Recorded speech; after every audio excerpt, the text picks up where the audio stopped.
produção agropecuária é uma das principais fontes de emissão de gases do efeito estufa. Por isso, a adoção de práticas voltadas à agricultura e à pecuária de baixo carbono é fundamental e vem como uma opção que visa a sustentabilidade do sistema.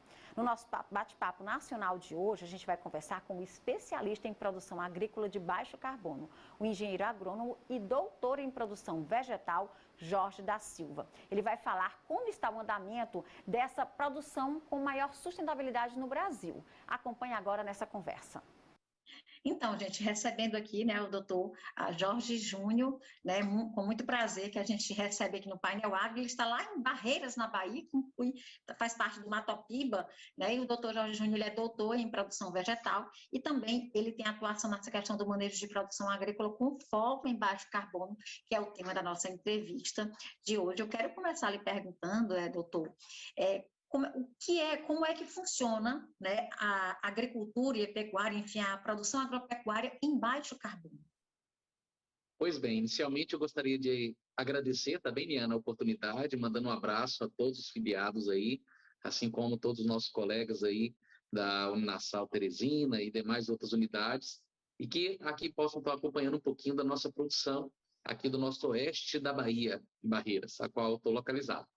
Quando a gente fala, então, sobre a agricultura de baixo carbono, são aquele manejo de agricultura ou de produção vegetal que busca utilizar, então, ferramentas, o próprio manejo, tratos culturais, que utilizem o mínimo possível de emissão de carbono. Então, dentro desse manejo, a gente vai estar utilizando técnicas que procurem fixar o carbono no solo. Então, existe uma série de técnicas e de trabalhos que a gente pode estar voltando a trabalhar nesse solo, como manejo de incremento de palhada, utilização de mais matéria orgânica, utilização de menos produtos fósseis ou até mesmo de fertilizantes que acabam, nas suas reações químicas, emitindo muito carbono. Então, ao final, a gente consegue fazer um cálculo e mais ou menos inferir mais ou menos como que está esse balanço de carbono para que a gente possa estar, vamos colocar assim a palavra agredindo, né? Agredindo menos o ambiente. Porque quando a gente trabalha com esse tipo de agricultura, que a gente fala de baixo carbono, e a tendência mundial é de trabalharmos com ela, não é mais a low carb, é a no carb, é trabalhar com técnicas de nenhuma emissão de carbono, que a gente possa, então, diminuir ao máximo essas emissões de carbono que vão, logicamente, estar atrapalhando diretamente, por exemplo, a camada de ozônio, em que a gente pode estar aumentando o efeito estufa, enfim. Então, essas técnicas, esses manejos, é que a gente vai estar buscando dentro aí do programa próprio ABC, que é a agricultura baixo carbono. Então, existe uma série de métodos e maneiras que a gente pode estar utilizando para diminuir esse tipo de emissão de carbono. Dentre as atividades, né, que maior emissão de gases responsáveis pelo efeito estufa está, no caso, aí o setor agropecuário, mas não é só ele, obviamente, temos também o setor de energia, processos industriais, resíduos, mas a questão, realmente, a produção, né, de alimentos, enfim, ela é responsável por boa parte. E aí, inclusive, a gente traz um dado de 2020 aí do Sistema de Estimativas de Emissões e Remoções de Gases de Efeito Estufa, que informou que a atividade rural, direta ou indireta, foi responsável pela emissão de 72% destes gases no Brasil, ou seja, no Brasil a emissão de 72% se deu a partir da produção do campo, né? Mas aí a gente vê também, doutor, uma evolução, né, nessa discussão e até mesmo nas ações.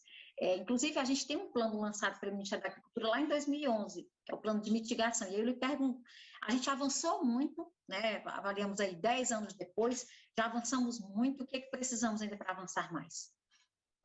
Ponto. Nesse ponto, Liana, quando a gente verifica que existem, então, algumas ações que estão sendo implementadas, o Brasil, então, ele é um dos países que mais tem avançado nisso e que tem sido modelo para o mundo. Uma das principais técnicas que a gente tem hoje de redução ou de incrementação desse carbono ser fixado ao solo é o próprio sistema de manejo de plantio direto. E o sistema de plantio direto é nascido aqui no Brasil, nas regiões do Paraná, e hoje está bem implementado em praticamente todo o país. Não estou dizendo que todos os produtores utilizam essa técnica, mas ele está difundido. E a tendência é que a gente trabalhe com essa metodologia, mesmo que seja ela de implementação direta do plantio direto, como também de avançar um pouco mais. E hoje ela é modelo para o mundo. Então você vê que outros países já utilizam esse modelo de sistema de manejo de plantio direto nas suas culturas. É um primeiro ponto. Então a gente avançou, sim. Outro método que a gente tem trabalhado bastante é a agricultura sequestradora de carbono, que inclusive no último COP que tivemos lá em Portugal, foi apresentado inclusive como uma das ações pioneiras aqui do Brasil e que foram um destaque, que é exatamente a gente trabalhar com essas técnicas em que a gente faça a implementação de carbono por meio desse incremento no solo. Afinal, o solo é hoje o principal reservatório de carbono que nós temos. Ele é um dos maiores. E você fazer um correto manejo desse solo com esse tipo de manejo, você vai diminuir e muito essa emissão de carbono, além de melhorar por diversos outros benefícios, da própria temperatura do solo, permitir os microbiotas se desenvolverem, melhorar a umidade desse solo, principalmente em situações de seca, então eu ter plantas que possam tolerar mais, e com isso até a própria emissão que a gente tem dos gases de CO2 pela própria trabalho dos próprios micro-organismos. Então a gente verifica que esse tipo de manejo, ele além de contribuir, o Brasil foi destaque sim em relação a essas estratégias que são utilizadas pela agricultura. Vamos falar um pouco de como funciona o SPD, né, que já citou aí, o sistema do plantio direto, né, o que muda, né, o que muda nesse plantio, de como era antes, de como é mais praticado hoje. Veja só, o que a gente percebe hoje é que o próprio sistema de plantio direto, ele é um sistema como um todo, né? A gente percebe que quando se trata somente de plantio direto, você pode ter o plantio direto na palha e você tem todos os pré-requisitos para você entrar dentro desse complexo do sistema de plantio direto. Para isso, você tem que adotar algumas práticas, que é de implementar, fazer uma boa fundação de solo e implementar o plantio de culturas para fornecer palhada. Além disso, a própria rotação, utilização de técnicas como terraços, ou barraginhas, para que eu permita que a própria água não escoe superficialmente, causando algumas vossorocas, e eu tenha saídas de terra da forma de erosão laminar, e você tem, então, a infiltração dessa água no solo por meio da própria chuva. Quando ela cai naquela palhada e, de uma forma mais branda, ela consegue se infiltrar. Com isso, você consegue, então, a implementação do sistema. E o sistema de plantio direto não é algo de uma safra para outra. Quando eu falo de safra, tipo, no mesmo ano, não. A gente precisa de, pelo menos, a implementação ao longo de 6, 8, 10 anos. E, além desses 10 anos, é que a gente vê que a própria estabilidade dessa matéria orgânica, ela vai ser um pouco mais inferida nesse sistema e no próprio solo. Então, é algo um pouquinho mais complexo e que a gente precisa respeitar esses pré-requisitos que estão já pré-estabelecidos pela própria Sociedade Brasileira de Plantio Direto. Ela traz esses pré-requisitos, demonstra como que ela deve ser executada na prática e que existem algumas diferenciações de caso a caso.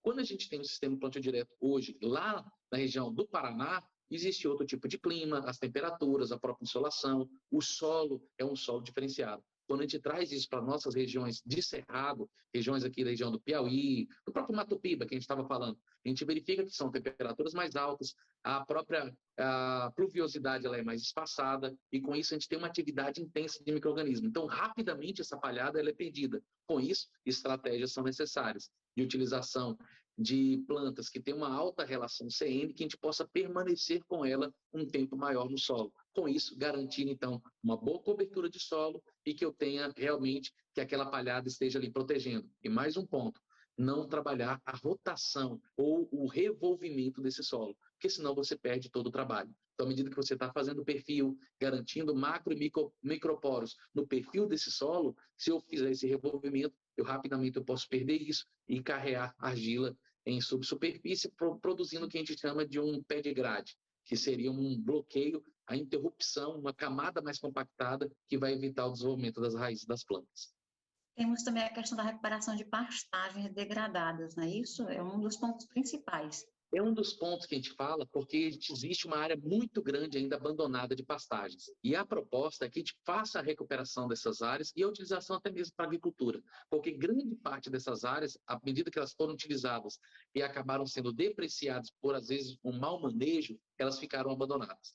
E com isso, essa grande parcela, ela pode ser recuperada, ser utilizada e, inclusive, evitar da gente fazer novas supressões vegetais de áreas que, por exemplo, estão mais nativas e está, por exemplo, com a mata nativa em pé. Então, eu não tenho necessidade de novas aberturas de áreas. Eu posso ocupar, então, essas áreas em recuperação. Esse daí seria um ponto-chave para a gente poder recuperar essas áreas, melhorar a qualidade dela, melhorar o tipo de matéria orgânica, a própria questão das próprias mossorocas, que às vezes por vezes pode acontecer, eu posso então entrar com um método de recuperação e poder estar utilizando essas áreas. E tem um recurso, enfim, que cada vez mais, inclusive, ganha espaço aí na região do Mato Piba, que é a integração lavoura-pecuária, né? Cada vez mais a gente vê esse interesse do produtor em investir, aquele que investe, por exemplo, já tem investimento na agricultura, na produção, ele já está ali abrindo espaço para a pecuária. E o contrário também, né? Aquele que é pecuarista já está investindo no plantio, né? Para utilizar aquela lavoura como para a ração do animal. Veja só, isso é algo que nasceu lá atrás, há mais de 18, 20 anos, perdeu um pouco de força, há cerca de mais ou menos uns 15 anos, principalmente Lorival Vilela, que é um pesquisador lá da Embrapa, ele sempre avançou e investiu muito nessa temática. Agora, já está voltando de novo essa temática da integração lavoura-pecuária. Além de a gente poder fazer a ponte, aqui eu vou falar da região, por exemplo, do oeste da Bahia, da gente resgatar as atividades que são, por exemplo, sendo produzidas da pecuária na região do Vale, mais próxima aqui do Rio São Francisco, e a gente ter a interligação com a produção de grãos e fibras que a gente tem aqui nas áreas de chapada, que a gente chama dos grandes cerrados.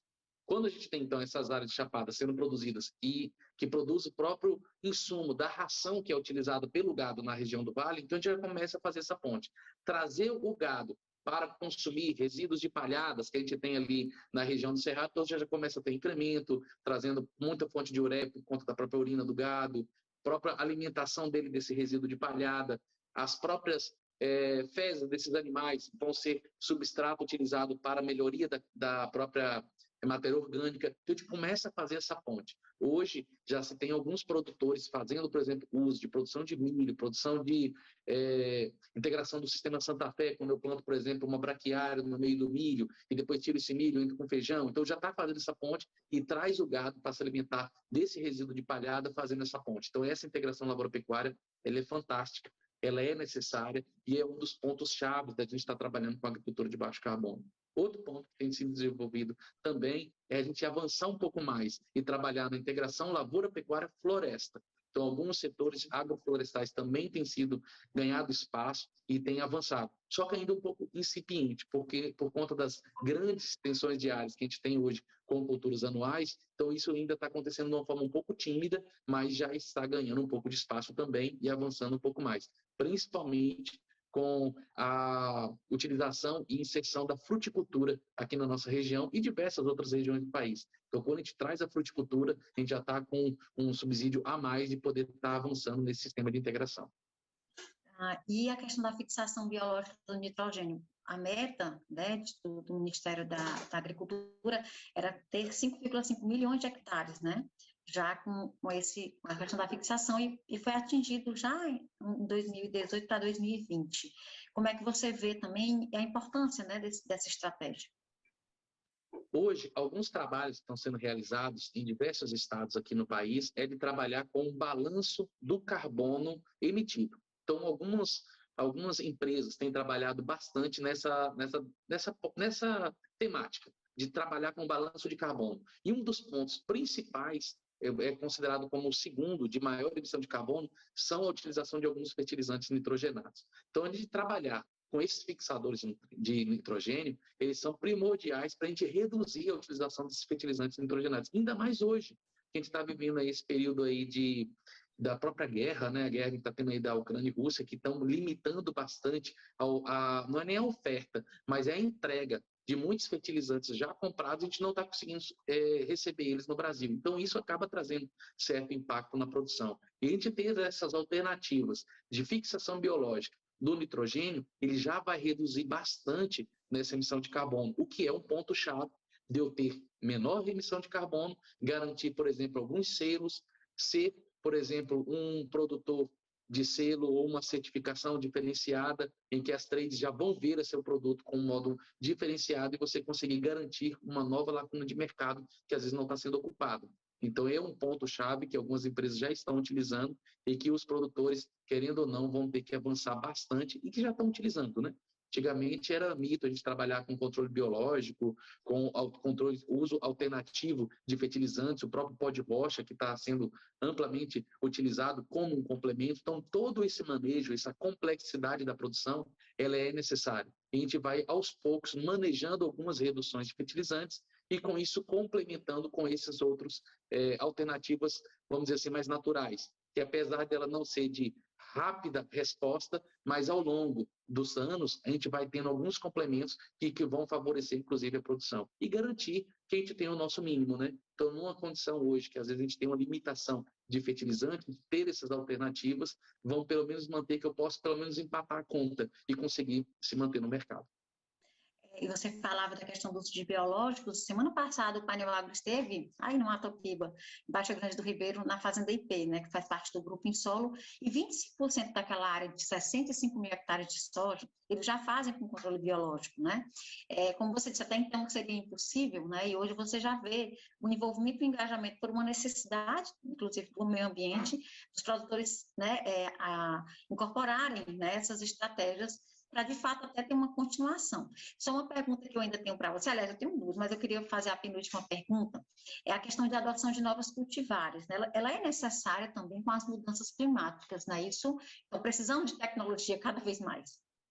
Veja só, Leandro, o que a gente tem percebido hoje é que tem avançado demais a tecnologia voltada para a agricultura, e isso num amplo aspecto. A gente pensa isso desde a parte de maquinário.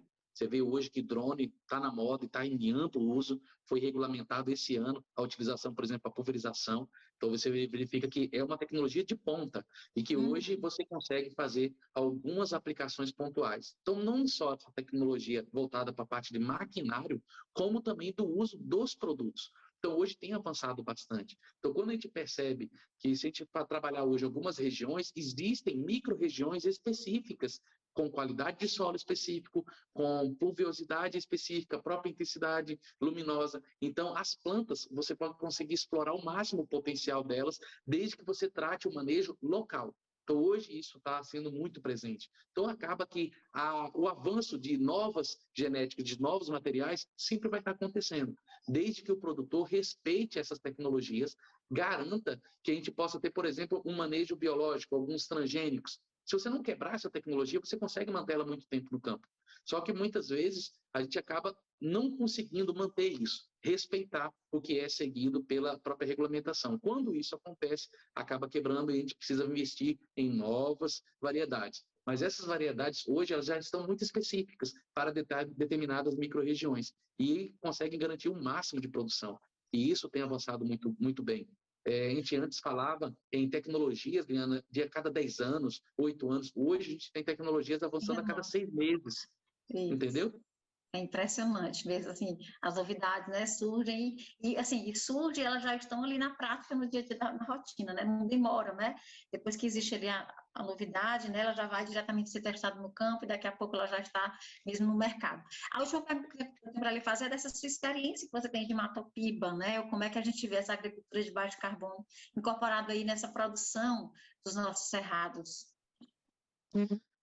Veja só, aqui na região do Matopiba já tem algumas empresas que têm já feito alguns trabalhos e a gente tem percebido e apontado alguns gargalos. Então já tem se percebido, por exemplo, que alguns insumos, como o uso de combustíveis fósseis, os próprios fertilizantes, o próprio calcário, têm sido os principais agentes que têm emitido mais carbono.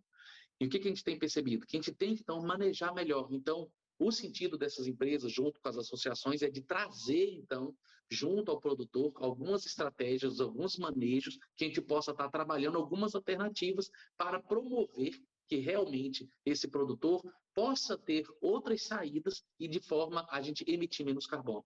Então, já existem alguns estudos, já existem alguns trabalhos sendo realizados em diversas micro-regiões aqui, várias fazendas e propriedades.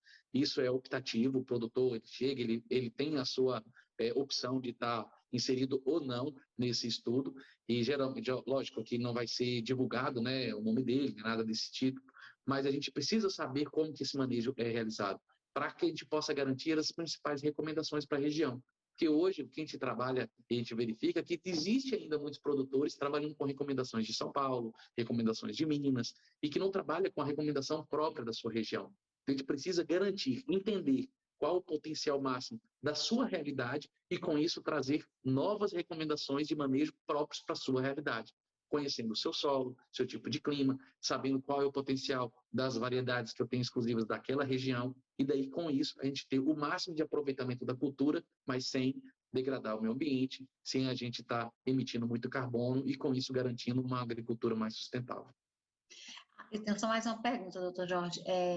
Eu vi um estudo aí divulgado pela Fundação Getúlio Vargas, foi logo ali após a COP26, né? Logo ali após novembro, que ele disse ser capaz, o Brasil ser capaz de atingir aí a produção de soja com o nível de carbono neutro até 2030. O senhor acha possível? Eu acho que sim. A gente tem percebido que alguns produtores já têm avançado muito nisso, só que é muito pontual. E a proposta é que a gente possa ampliar isso para outros produtores, certo? Só que existe muita discrepância de informação ainda.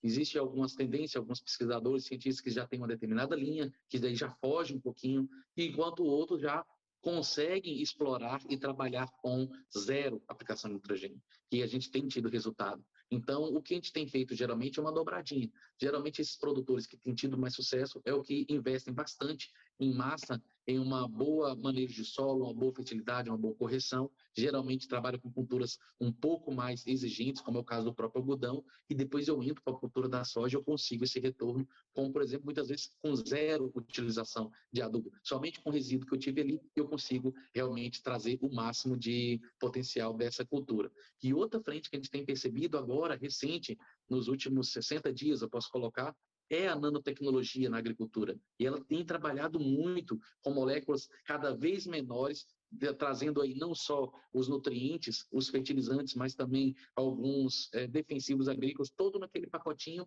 e a gente conseguir o potencial máximo dessa cultura. Então, isso aí, eu posso dizer que vai ser uma revolução na nossa agricultura. A gente está vivendo exatamente o divisor de águas, onde a gente está caminhando agora não para 4.0, a gente já está avançando para a agricultura 5.0 e ela já está sendo realidade no nosso país. Maravilha. Doutor Jorge, ficaria muito tempo aqui conversando com o senhor, não fosse o tempo do nosso programa. Eu quero lhe agradecer imensamente por ter aceitado o nosso convite. A gente pode marcar de uma conversa para um outro tema, tá bom? Diante do seu vasto conhecimento. Imagina, eu agradeço mais uma vez, gostaria de cumprimentar os nossos colegas aí do Grupo Uninasal, Teresina e demais outras unidades, e também cumprimentar os nossos colegas aqui do Grupo Unifasp Uninasal aqui de Barreiras, e deixar um grande abraço e deixar as portas abertas do nosso curso de agronomia para que fique à vontade, para sempre tiver oportunidade, contem com a gente. Foi um prazer. Obrigada então, doutor. Até a próxima. Você conhece a